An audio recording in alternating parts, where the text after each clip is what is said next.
नमस्कार. Cook with Yogita मराठीमध्ये तुमचं खूप खूप स्वागत आहे. तर मी आज तुमच्याशी शेअर करते आहे हिरव्या वाटाण्यांपासून बनवलेली मस्त खमंग खुसखुशीत पुरीची रेसिपी. सोबतच आपण एक मस्त दह्याची चटणीसुद्धा यासोबत बनवणार आहोत. चला तर मग वेळ न घालवता रेसिपीला सुरुवात करूया. तर यासाठी मी एक मोठी वाटी भरून हिरवे वाटाणे घेतले आहेत. तर आता मस्त असे मार्केटमध्ये वाटाणे यायला सुरुवात झालेली आहे. तर ताजे हिरवे वाटाणे घेतलेले आहेत मी. तर मी इथे एक मिक्सरचं भांडं घेतलेलं आहे. यामध्ये आपण आपले वाटाणे घालून घेऊया. तर यासोबतच मी याच्यामध्ये घालते आहे 5 ते 6 लसणाच्या पाकळ्या, 1 इंच अद्रकचा तुकडा, सोबतच हिरवी मिरची घेतली आहे. तर तिखट तुमच्या हिशोबाने तुम्ही कमी जास्त करू शकता. अर्धा चमचा जिरं यामध्ये टाकूया. सोबतच इथे कोथिंबीर घेतलेली आहे. ही सुद्धा यामध्ये टाकूया. कोथिंबीरनी कलर खूप मस्त येईल. आणि आता आपण याची पेस्ट बनवून घेऊया. तर मी इथे पाणी न वापरता पेस्ट बनवून घेते आहे. जर तुम्हाला वाटलंच तर तुम्ही अगदी थोडंसं पाणी यामध्ये घालू शकता. पण मी इथे पाणी न घालताच याची मस्त अशी पेस्ट बनवून घेतलेली आहे. तर एकदम बारीक अशी पेस्ट बनवायची आहे. हाताने असं चेक करून घ्यायचं आहे. यामध्ये कुठलेही दाणे वगैरे राहिले नाही पाहिजे. त्याच्यामुळे पुरी आपल्याला लाटायला त्रास नाही होणार. तर याला आपण एका बाउलमध्ये काढून घेऊ आधी. तर जी सगळी पेस्ट आहे या बाउलमध्ये मी काढून घेते.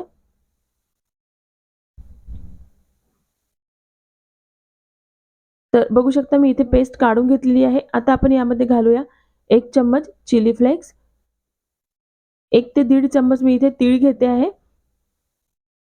सोबतच इथे ओवा घेतलाय मी अर्धा चमचा. ओवाला असं हातावर कुस्करून टाकायचं आहे. यानी मस्त असा स्वाद येतो. यासोबतच आपण यामध्ये थोडी हळद घालून घेऊया आणि चवीपुरतं मीठ. सोबतच मी इथे कोथिंबीर घेतलेली आहे बारीक चिरून आणि यासोबतच मी इथे थोडी कसुरी मेथी टाकते 1 चमचा. तर कसुरी मेथी या पद्धतीने हाताने कुस्करून टाकायची आहे. कसुरी मेथीने मस्त असा स्वाद लागतो. नक्की टाकून बघा.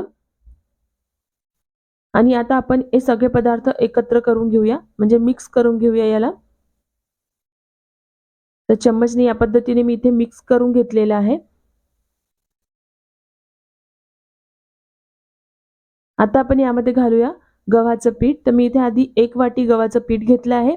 तर जसं लागेल तसं घालायचं आहे. आधी मी इथे थोडं घालून घेते. म्हणजे बघू शकता मी थोडंसंच वाचवलेलं आहे. आणि यामध्ये आपण 2 चमचा बारीक रवा घालूया. यानी मस्त अशी खमंग खुसखुशीत आपली पुरी बनेल. आणि आता आपण याला मिक्स करून घेऊया. मिक्स करताना तुम्हाला जर वाटलं तर याच्यामध्ये गव्हाचं पीठ परत घालू शकता. पण पाण्याचा वापर अजिबात करायचा नाही आहे. तर मी इथे पाण्याचा वापर अजिबात केलेला नाही आहे. आणि यामध्ये बघू शकता थोडंसं मला इथे गव्हाचं पीठ कमी वाटतंय. म्हणून मी इथे थोडं अजून घालून घेते आणि परत याला मिक्स करून याचा गोळा बनवून घेते. तर जसं आपण पराठ्यांना वगैरे पीठ मळतो तसंच मळायचं आहे. तर मी इथे गोळा बनवून घेतलेला आहे आणि यावर थोडंसं असं तेल घालून घेऊया आणि परत त्याला मस्त असं तेल सगळीकडे लावून घेऊया आणि याला थोडंसं असं सॉफ्ट करून घेऊया हाताने. आता आपण याला 10 मिनिटं झाकून ठेवूया, म्हणजे आपण याच्यामध्ये जो रवा घातलेला आहे तो चांगला फुलेल. आणि जोपर्यंत हे मुरतंय तोपर्यंत आपण इथे दह्याची एक मस्त अशी चटणी बनवून घेऊया. तर यासाठी मी एका वाटीमध्ये दही घेतलेलं आहे. दही छान फेटून घेतलेलं आहे. तर यामध्ये घालूया थोडासा बारीक चिरलेला कांदा. सोबतच मी किसून घेतलेला गाजर यामध्ये घालते. तर क्वांटिटी कमी जास्त तुम्ही करू शकता. यामध्ये थोडीशी कोथिंबीर घालून घेऊया आणि याला मिक्स करून घेऊया. तर या पद्धतीची चटणी तुम्ही कधी खाल्ली असेल आणि जर ज्यांनी नाही खाल्ली असेल ना, ते एकदा ही चटणी नक्की बनवून बघा. मस्त खायला लागतं आणि तुम्ही याला पराठ्यांसोबत सुद्धा मस्त खाऊ शकता. कुठल्याही प्रकारच्या पराठ्यांसोबत ही चटणी एकदम मस्त लागते खायला. तर यासाठी मी एक तडका बनवून घेते. तर तडका पॅनमध्ये मी इथे तेल गरम करून घेतलं आहे. यामध्ये थोडीशी मोहरी घालून घेऊया आणि थोडासा कढीपत्ता टाकलेला आहे मी याच्यामध्ये. आता हा जो तडका आहे तो आपण आपल्या दह्याच्या चटणीवर घालून घेऊया आणि परत मस्त असं मिक्स करून घेऊ याला. तुम्हाला ही चटणी कशी वाटली मला नक्की सांगा कमेंट बॉक्समध्ये. खायला खूप मस्त लागते ही. तर ट्राय नक्की करून बघा. तर चला आपण जे पीठ मुरायला ठेवलं होतं, आता आपलं हे जे पीठ आहे ते मस्त असं सॉफ्ट झालेलं आहे म्हणजे यामध्ये जो आपण रवा घातलेला आहे तो अगदी सॉफ्ट झालेला आहे. परत एकदा याला हाताने असं मळून घेऊ आणि आता आपल्याला याचा जसं आपण पुरीला गोळा करतो तसा करून घ्यायचा आहे. लहान मोठे तुमच्या हिशोबाने करू शकता. तर यापासून जर तुम्हाला हेल्दी बनवायचं असेल तर तुम्ही याचे पराठे सुद्धा करू शकता. पण मी आता इथे पुरी बनवते. ही पुरी जर तुम्हाला अगदी गोल पाहिजे असेल तर तुम्ही एखाद्या डब्याच्या झाकणने याला कट करून गोल करू शकता. पण मी इथे असेच ठेवणार आहेत. तर या पद्धतीने मी इथे बाकी पुरीसुद्धा बनवून घेते. रेसिपी तुम्हाला कुठल्याही क्षणी थोडी जरी आवडली असेल तर चॅनलला सबस्क्राईब आणि व्हिडिओला लाईक नक्की करा.